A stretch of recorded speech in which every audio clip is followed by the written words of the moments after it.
Hello, welcome to our webinar today. We're Contact, the charity for families with disabled children and children with additional needs of any kind, with and without diagnosis, and from the ages of 0 to 25. We hope you enjoy the webinar today and find it informative. If you need any support afterwards, please do not hesitate to get in touch with us. Today we are going to be dealing with securing funding for a specialist college placement. So just to give a brief overview of what's been happening in recent years, I appreciate a lot of you are probably aware of what the change has been from the previous SEN system in Wales to the new ALN system. But just to give a brief overview, just in case people are not fully aware.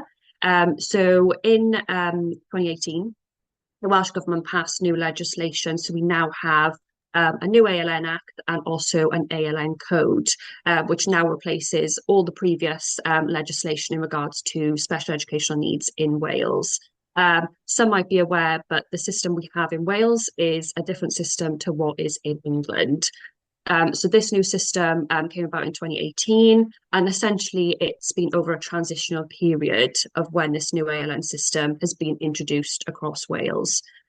Ultimately, the goal was for the ALN system to completely replace the SEN system by the end of August 2025, so last year. So to start this academic year, essentially, with all previous statements of special education needs now being replaced with what is called the Individual Development Plan, so the IDP.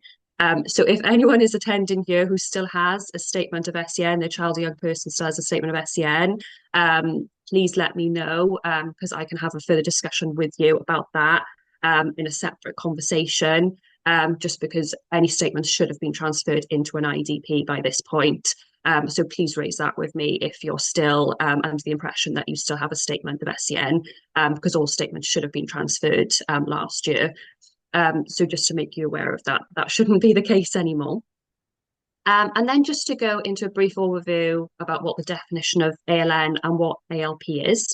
So ALN is the equivalent of additional learning needs. So this has replaced the previous definition of special educational needs. So I've just got on the screen here about what that description is. I appreciate some of you might be fully aware of what this description is. But just to recap, ALN is essentially defined as someone having greater difficulty learning than others, or having a disability which prevents or hinders them in respect of what others can do of the same age in a mainstream school or further education college. So that is essentially the brief description of what ALN is.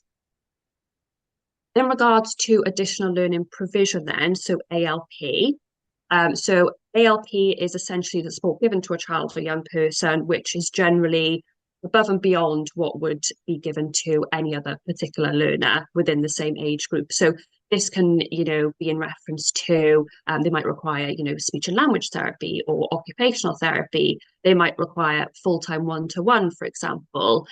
They might require additional intervention in regards to literacy and numeracy, for example, if they have weaknesses in those areas. So, for example, some children and young people with a diagnosis of dyslexia or traits of dyslexia might require that additional provision in place for them to be able to develop their skills in regards to literacy and numeracy, for example. And then you've got additional learning provision in regards to if a child requires a certain type of environment. So if they've got, quite significant sensory needs, they might need a low calm arousal environment. Other children or young people might require a small class environment. So it covers all things like that as well. So that is essentially what falls under the umbrella of additional learning provision, as well as a lot more other things that I haven't just touched on. But just to give you an example of what ALP essentially is.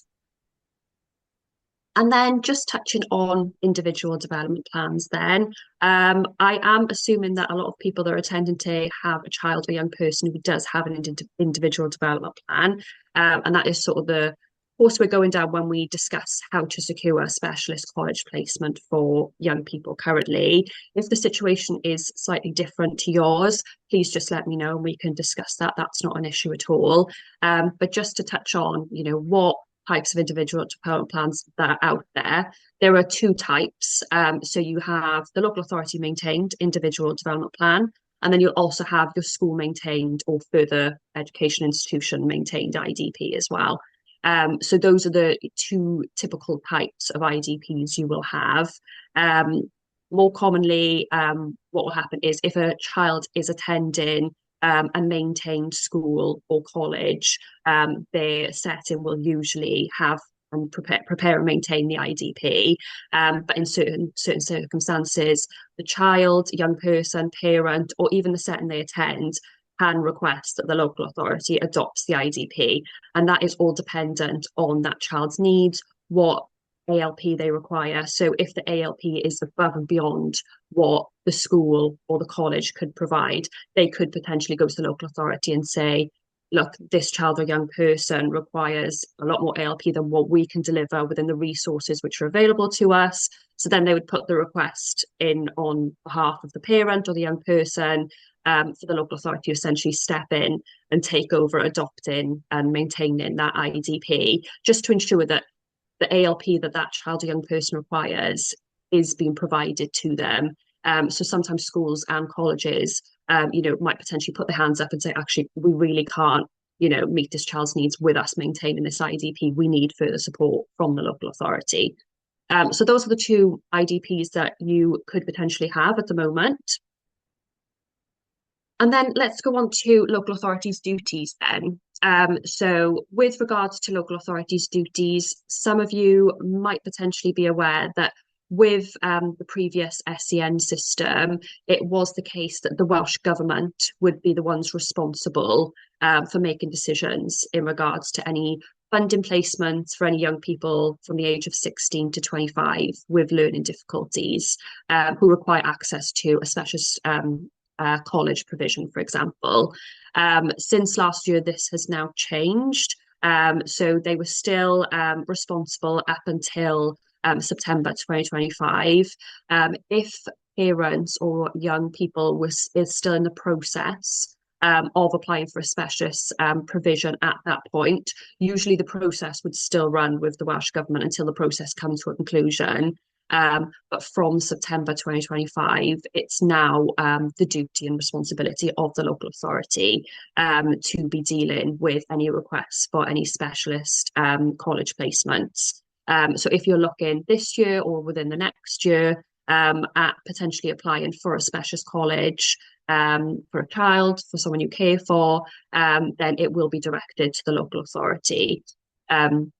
And also at this current time, it should be the case that you have an individual development plan as well. Like I said, if that's not the case, please let me know, because with statements of SEN, they should have all been replaced by now, but please let me know if that's not the case for yourself. So ultimately, any request for a specialist college placement should now be directed to the local authority. So this request can be in regards to a completely new request. If you're only now looking post-16 placements, then obviously it'd be a completely new request to local authority. Whereas if the young person is already attending a college placement, for example, and you want to extend that programme, so for example, say if it was a 2-year course, but the college have now turned around and said, actually, they could do with another year developing on, X, Y, and Z skills, then you can put a request into the local authority for them to agree to accept further year or further 2 years of the course or an extension of the course. So all requests now would be going directly to the local authority, and that would be in regards to any change to the courses. For example, if an additional course was required, all those requests would now go to the local authority instead of the Welsh Government, which was previously the procedure to follow. So just to touch on Careers Wales then, some of you might work with Careers Wales or have had their involvement previously. So similarly to the change that's happened in regards to requests now being made to the local authority from September last year, it's also now the case that Careers Wales are no longer under a duty to essentially assist with funding applications for specialist colleges, whereas previously that would be the case. Some of you might be familiar with Careers Wales actually assisting you with the funding application. they would submit it to the Welsh Government on your behalf and respond to any queries the Welsh Government may have in regards to that application. Whereas now, any request being made to local authority, Careers Wales wouldn't have a duty to assist with that funding application any longer. They still can be involved. So Careers Wales is still very much there. If you still wanted them to be involved with any transition planning or IDP reviews, they will be there to assist you. So they're still very much able to support, young people, local authorities and schools. I have just included on the slide there as well, just a brief overview of, what information they can provide you, what guidance, what assistance. So generally, they can obviously provide the young person with careers information, the types of courses they can do, the types of colleges and within the local area, which, could be suitable for them. They could go on to discuss sort of employment and sort of longer term goals. So they're still very much there and very prominent if you wanted assistance from them. Usually what will happen is when the child's in year 9, the school or parents can request that a careers advisor attends IDP review that takes place during that year, just to start discussing, what does, life look like after school? So post 16, do you want to stay on a sixth form? Do you want to go into college? Do you want to do an apprenticeship? So they then can look at those type of courses and just to assist you with sort of the longer term planning. So they can still attend IDP reviews if you wish to have them there. And they can obviously discuss with the young person potential courses, career options, and sort of start planning forward with what their post 16 education is essentially going to look like. Then in regards to transition planning then, so when a child moves from one phase of an education to another, so this can be from primary school to secondary school and then post 16 to college, also covers other areas as well. But what we're looking at today is, that post 16 move. So moving on from, a secondary setting to a college setting. So with transition planning, so this can essentially take place at any time. There's no specific sort of deadlines or timescales to follow within the ALN Act or ALN Code. When the ALN Code was produced, there were certain sort of scenarios and advice of, when that transition planning could take place. So one of the most appropriate procedures to follow would be for transition planning to be discussed and looked at the IDP review, which would be held before the expected transition. So, for example, if a young person was moving on to college, say September this year, they would have, obviously they have their annual reviews on the IDP on a 12-monthly basis. So any IDP review that was held within this last academic year, that's when you could start looking at, what college placement you would want to look at, apply for the following academic year. You can always request an IDP review earlier than what is expected. So like I said, they are held on an annual basis. But if you did want that IDP review to be brought forward for any reason, if there's any concerns with the provision, any concerns in regards to placement, or you simply just wanted to discuss transition planning for the next academic year, you can put that request in as well. You don't have to discuss transition planning at the IDP review. But usually it just coincides with one another because obviously with the IDP review, you can look at updating the child or young person's needs and the provision they require. So you could start looking at, when they do transition to a college placement, what provision are they going to require in that environment in comparison to what they're currently receiving. So it just coincides quite nicely with each other if you can have the IDP review and transition planning at the same time. With transition planning as well, what you'll usually find is if you do have a specific placement in mind already, someone from that potential college placement could also attend that transition planning review meeting. It is quite helpful to have someone there because they can then discuss, how they can meet the young person's need, what provision they can put in place, what transition is going to look like. With some children and young people, they might need, more of a gradual transition plan from one set into another. So they can also discuss those aspects as well, just to make sure the transition is as smooth as possible. So in some cases, when you are discussing transition planning and an ID and within an IDP review, you might wish for someone to attend from that college placement to discuss, how they could meet need and, what provision they can put in place. I have also just included on the slide as well, there is a section on the IDP to just note down any sort of arrangements for transition as well. So there can be some notes made on the IDP of what transition is going to look like, what it needs to cover. So it's just something for you to be aware of as well when you receive the IDP. In regards to actually looking to put forward a request for a specialist college placement then. So like I said, the request will need to go directly to your local authority. If you have a specific college in mind, then obviously you can put forward that specific college, or if you simply just want to put forward a type, so for example, a specialist college placement, then you can have discussions with the local authority about, what type of college placements required, and you can look to explore those options with the local authority. What local authorities will usually do is they will look to consult with local mainstream provisions within the area to see whether they could meet needs. Usually they'll send a consultation out to them, share the IDP with the college and any other relevant documents. So if there's any up-to-date expert reports, for example, school reports, those will usually be shared with the college in question. How local authorities work is they will try and find a local college which is able to meet needs.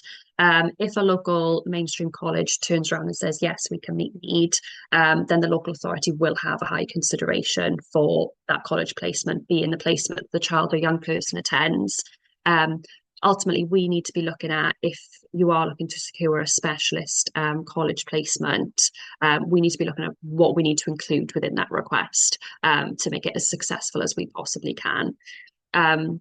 So I've just included on this slide, what type of evidence you would need to put forward if you did wish to request a specialist college placement.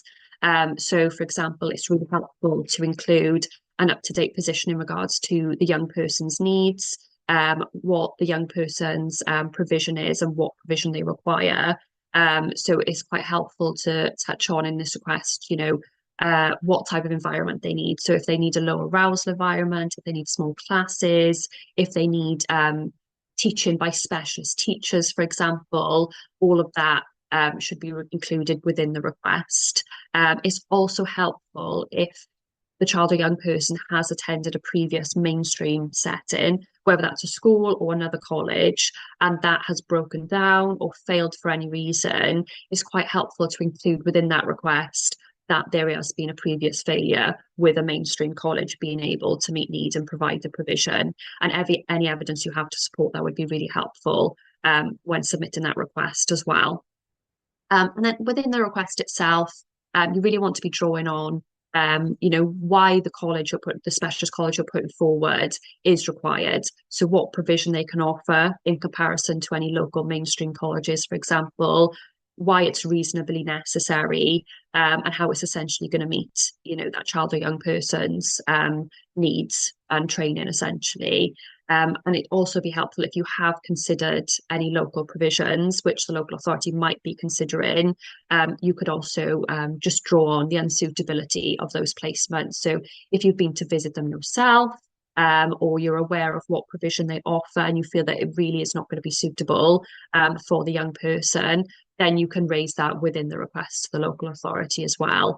I just obviously need to make you aware that the way the local authority will look at potential college placements is they will look to essentially consult with the local mainstream provisions within the area first to see whether they can meet needs before they then go on to potentially look at specialist college placement. So any information you can put within that request to essentially set out why that specialist college is required and why a local mainstream provision is not going to be suitable. That's going to really be helpful with putting your case forward and putting the request forward. And then in regards to any further evidence then, so it's always helpful to have a professional's expert opinion in respect of placement. So the type of experts that would really be able to assist you with advising on what placement a young person is going to require when they move on to college is going to be typically your educational psychologist. So your educational psychologist is going to be able to assess the young person's current needs. They'll then be able to draw on them findings and essentially put forward recommendations for what that placement is going to look like or what additional provision they're going to require moving forward. Because obviously, a phase moving from secondary school to a college placement, for example, is quite a big difference to a child or young person. So it would be really helpful if you can obtain any additional evidence from a professional which is commenting on the additional learning provision a young person requires or the type of placement they require. That's really going to support your application to the local authority for a specialist college placement to be secured for the young person.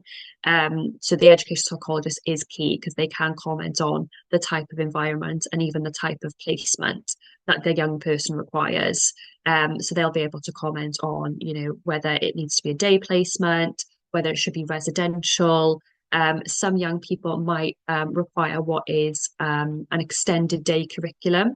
So what that essentially means is they would attend the college during normal college hours, and then if they required support and assistance beyond the college hours, that would then be your extended day curriculum. So they're still learning past the college hours. So that would be more predominantly in regards to their sort of independent living skills, for example.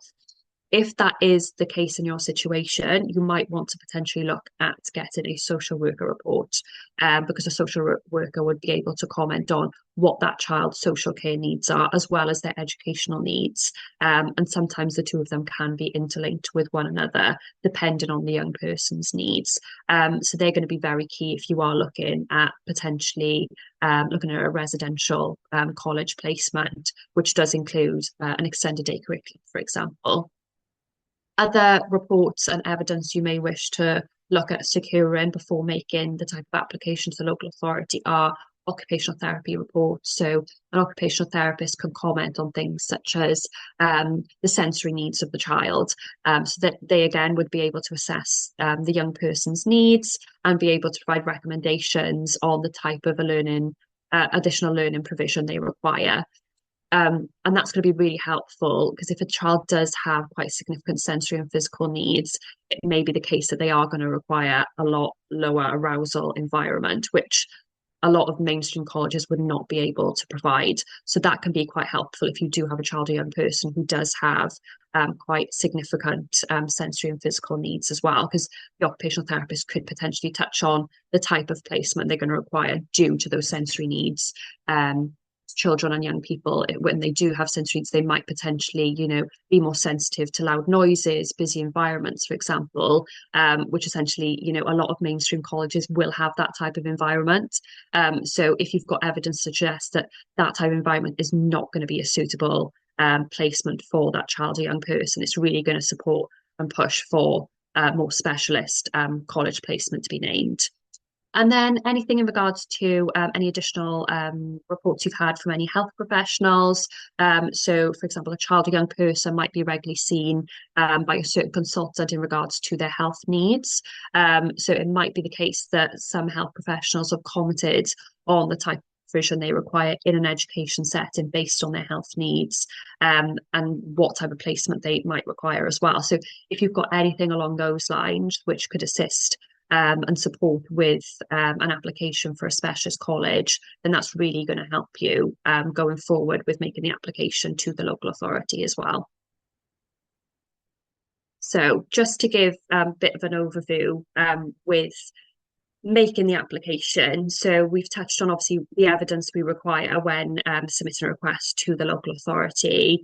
As I said, with the local authority, they will look at local mainstream provisions in the first instance to see whether they could meet the young person's needs and provide the provision that's detailed within their IDP.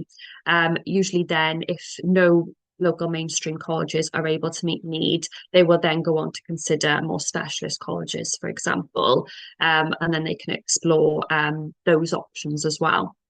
What will usually happen when you put forward a specialist college placement, it's always helpful if the specialist college have already informed you that they are able to meet need and offer a place.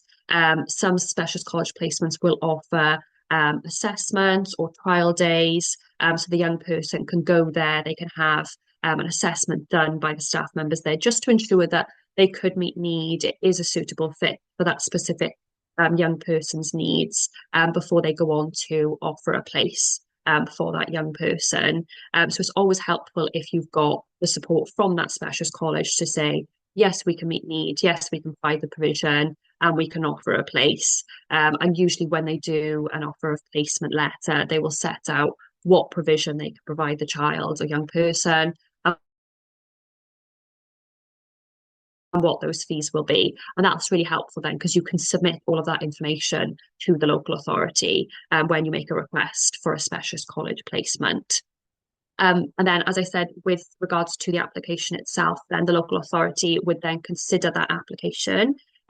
It's always helpful to have the college on side, but obviously sometimes with specialist college placements, they might want a consultation from the local authority first before they can process any sort of assessment procedure. But ultimately, what will then happen is the local authority will take that placement request to panel. That's usually how they would do it. So it'd be their internal panel process as to whether that college placement should be named. If the decision from the panel meeting is that a local provision, for example, can meet need, they can offer the provision, then the local authority will be inclined to proceed with that placement over the specialist college placement. So it's always helpful to have as much evidence as you possibly can to support the need for a specialist college placement. If the local authority do not agree to fund the specialist college placement following your request, following the support of the college themselves, then you will be granted a right of appeal. So this is an appeal to the Education Tribunal for Wales. So there is that additional avenue to go down. Some local authorities, when they do make a decision, they will potentially direct you to their internal appeals process. Not all local authorities do it, but some will. So you can go through the internal appeals process if you wish. So that would be, again, presenting your evidence to the panel, reiterating, the need for a specialist college placement. You've found a specialist college placement.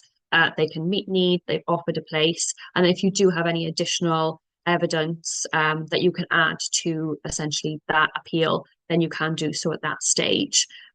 If that then comes back that the local authority have upheld the decision, then you've always got your right of appeal to the Education Tribunal for Wales as well. So the Education Tribunal for Wales, so it's an independent body. They don't represent the local authority, they don't represent parents, so they're completely independent. So if the local authority did refuse to name the specialist college you were looking to secure, you will get that right of appeal. So with the right of appeal, you have 8 weeks from the date of that decision to lodge the appeal with the Education Tribunal for Wales.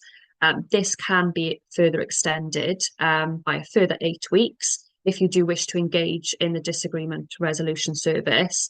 This is essentially like mediation. So you would meet with the local authority to discuss your concerns, discuss the decision that was made, and see if there's any way that you could reach some sort of agreement without the need of going down the tribunal route, for example.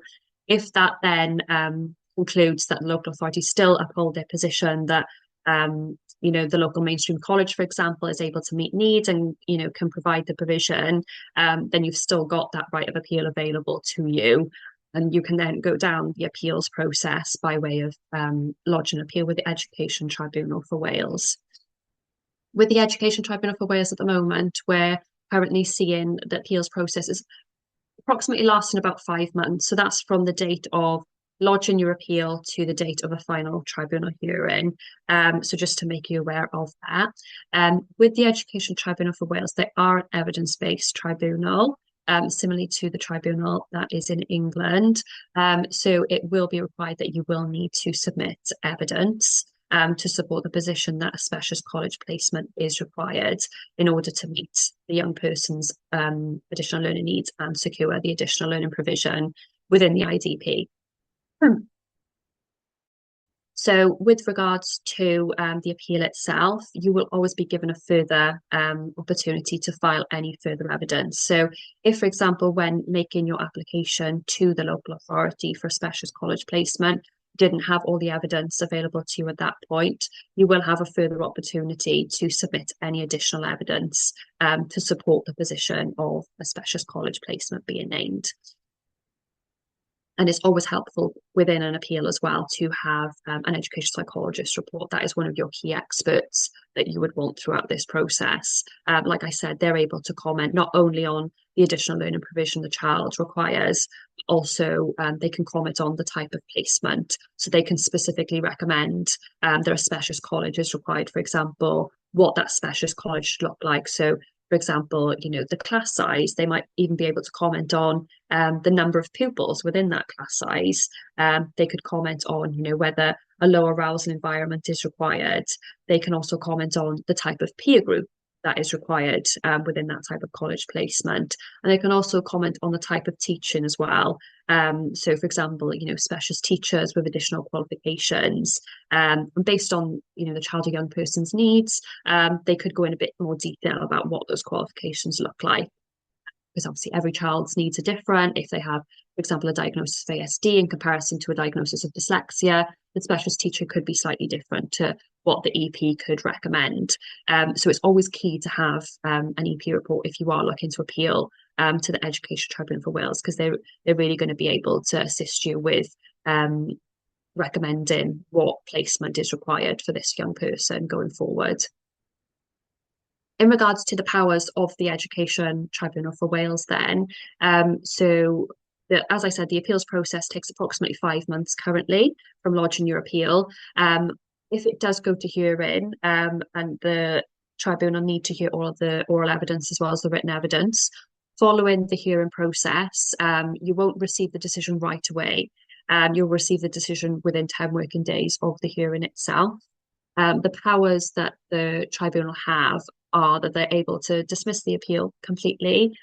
They can make an order, or they can order the local authority to reconsider a decision. With the decision that's issued by the Education Tribunal for Wales, most time limits for the local authority to comply with an order is 7 weeks. But it can vary depending on the order that's made. Sometimes the decision will need to be acted on immediately, but generally it's within 7 weeks of the tribunal decision. So, for example, if we went to an appeal, we're asking for a specific specialist college, we were successful, the tribunal put in a decision that they direct the local authority to name this placement in the child or young person's IDP, for example. The local authority would then need to issue the amended final IDP with that placement named within 7 weeks of the tribunal decision. And then any other amendments that you would want to the IDP. So even though we would be potentially appealing against the specialist college placement being named, you could also be looking to appeal against the additional learning provision, for example. So if the individual development plan didn't have certain provision in there to meet the young person's need, and you felt that it was necessary and you had expert evidence to support that, we could also appeal against updating that section of the IDP as well. It's not a case of you just have to appeal against the placement decision. You can also appeal to update the IDP as well, just to make sure it's as robust as possible for when that young person moves on to a college placement. Like I said, a change from a secondary school to a specialist college is quite a large change for that young person. So the provision can change slightly into what they would require in a secondary placement, for example. So within that appeals process, we could also look to make sure that IDP is robust and as up to date as we possibly can, as well as looking to secure the specialist college placement for them. And that is essentially everything. So I'm not sure if anybody has any questions. I know Kate touched on earlier about, the one-to-one consultation that we can offer following this seminar. So I'm happy to have calls with anyone who wishes to, have a discussion a bit more in depth about their specific circumstances or the current challenges they're facing at the moment, we can certainly, have a discussion about that privately. It's a 30-minute free initial consultation, no obligation whatsoever. And it's just always helpful to, have those discussions and go into a bit more depth about your current situation if you wish to do so.